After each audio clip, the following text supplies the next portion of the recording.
कर्पूरगौरं करुणावतारं संसारसारं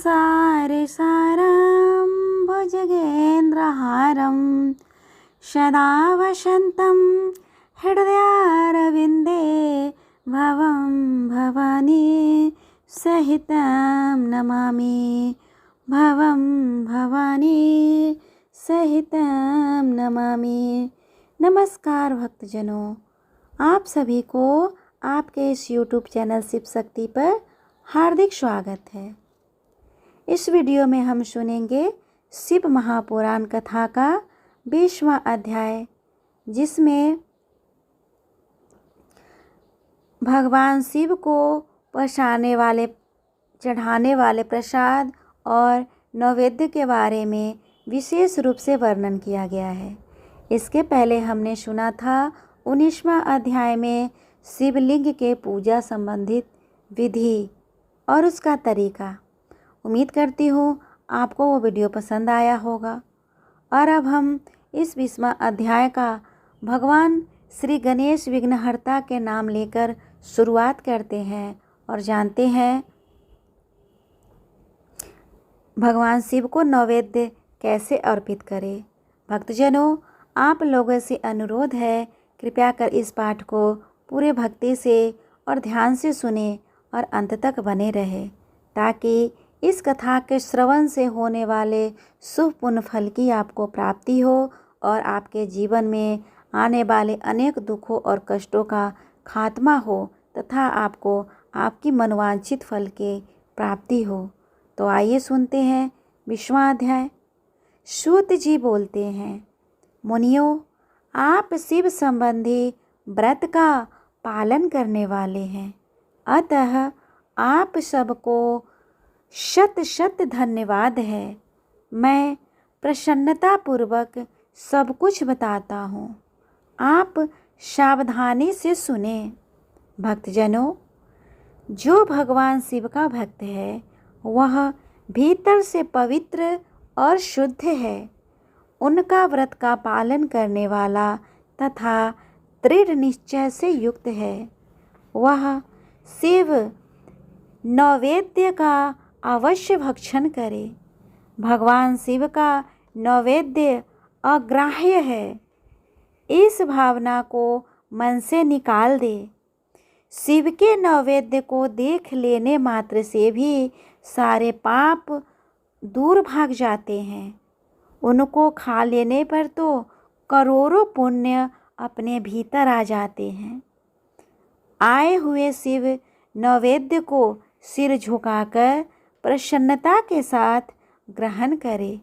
भक्तजनों, आए हुए शिव नैवेद्य को जो यह कहकर कि मैं इसे दूसरे समय में ग्रहण करूँगा, लेने में विलंब कर देता है, वह मनुष्य निश्चय ही पाप से बंध जाता है। ऐसा कहा जाता है, जिसके शिव की दीक्षा ली हो उसके शिव भक्त के लिए यह शिव नैवेद्य अवश्य भक्षणीय है।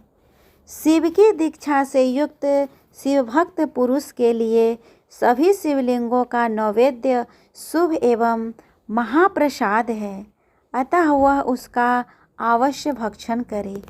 किंतु जो अन्य देवताओं की दीक्षा से युक्त है और शिव भक्ति में भी मन को लगाए हुए हैं, उनके लिए शिव नैवेद्य भक्षण के विषय में क्या निर्णय है, इसे आप लोग प्रेम पूर्वक सुने। ब्राह्मणों, जहाँ से शालिग्राम शिला की उत्पत्ति होती है, वहाँ के उत्तम लिंग में रसलिंग यानी पारद लिंग में पाषाण जरत तथा स्वर्ण से निर्मित लिंग में देवताओं तथा सिद्धों द्वारा प्रतिष्ठित लिंग में केश निर्मित लिंग में स्फटिक लिंग में रत्न निर्मित लिंग में तथा समस्त ज्योतिर्लिंग में विराजमान भगवान शिव के नैवेद्य का भक्षण चांद्रायन व्रत के समान पुण्य फलदायक है। ब्रह्म हत्या करने वाला पुरुष भी यदि पवित्र होकर शिव निर्माल्य का भक्षण करके उसे सिर पर धारण करे तो उसका सारा पाप शीघ्र नष्ट हो जाता है। पर जहाँ चंड का अधिकार है वहाँ जो शिव निर्माल्य हो उसे साधारण मनुष्य को नहीं सेवन करना चाहिए।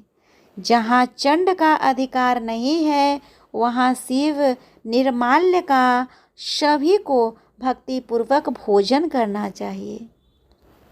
भक्तजनों, बाणलिंग नर्मदेश्वर लोहा निर्मित यानी स्वर्णादि धातुमय लिंग, उसके बाद सिद्धलिंग यानी कि जिन लिंगों की उपासना से किसी को सिद्धि प्राप्त की है अथवा जो सिद्धों द्वारा स्थापित है वे लिंग, तथा स्वयंभू लिंग।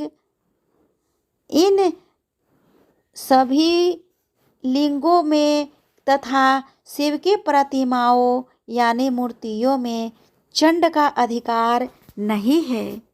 जो मनुष्य शिवलिंग को विधि पूर्वक स्नान कराकर उस स्नान के जल का 3 बार आचमन करता है उसके कायिक, वाचिक और मानसिक तीनों प्रकार के पाप यहाँ शीघ्र नष्ट हो जाते हैं। जो शिव नैवेद्य पत्र, पुष्प, फल और जल अग्राह्य है वह सब भी साली ग्राम शिला के स्पर्श से पवित्र ग्रहण के योग्य हो जाते हैं।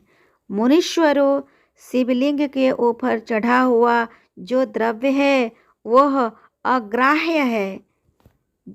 जो वस्तु लिंग स्पर्श से रहित है अर्थात जिस वस्तु को अलग रखकर शिवजी को निवेदित किया जाता है, लिंग के ऊपर चढ़ाया नहीं जाता, उसे अत्यंत पवित्र जानना चाहिए।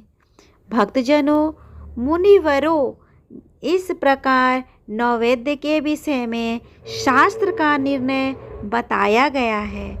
अब तुम लोग विल्व का महात्म्य सुनो।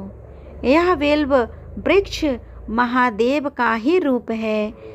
देवताओं ने भी इसकी स्तुति की है कि फिर जिस किसी तरह से इसकी महिमा जैसे जानी जा सकती है, तीनों लोकों में जितने पुण्य तीर्थ प्रसिद्ध हैं वे संपूर्ण तीर्थ विल्व के मूल भाग में निवास करते हैं।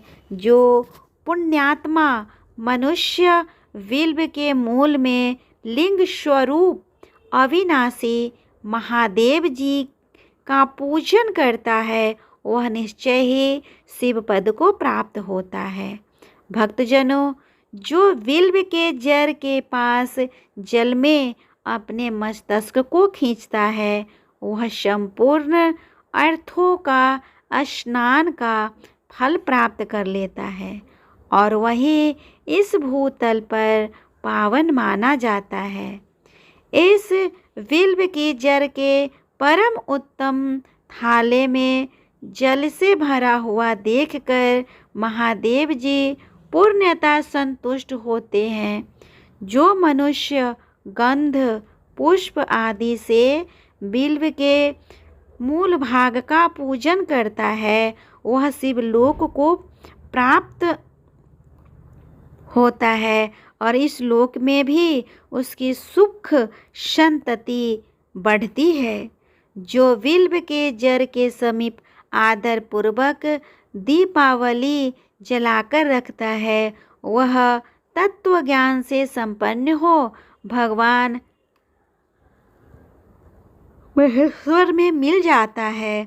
जो बिल्व की शाखा धाम कर हाथ से उसके नए नए पल्लव उतारता है और उससे उस बिल्व की पूजा करता है वह सब पापों से मुक्त हो जाता है। भक्तजनों, जो बिल्व की जड़ के समीप भगवान शिव में अनुराग रखने वाले एवं भक्त को भी भक्तिपूर्वक भोजन कराता है, उसे कोटि गुना पुण्य मिलता है। जो बिल्व की जड़ के पास शिव भक्त को खीर या घृत से युक्त अन्न देता है, वह कभी दरिद्र नहीं होता है। ब्राह्मणों, इस प्रकार मैंने सांगोपांग शिवलिंग पूजन का वर्णन किया। यह प्रवृत्ति मार्गी तथा निवृत्ति मार्गी पूजकों के मत से दो प्रकार का होता है।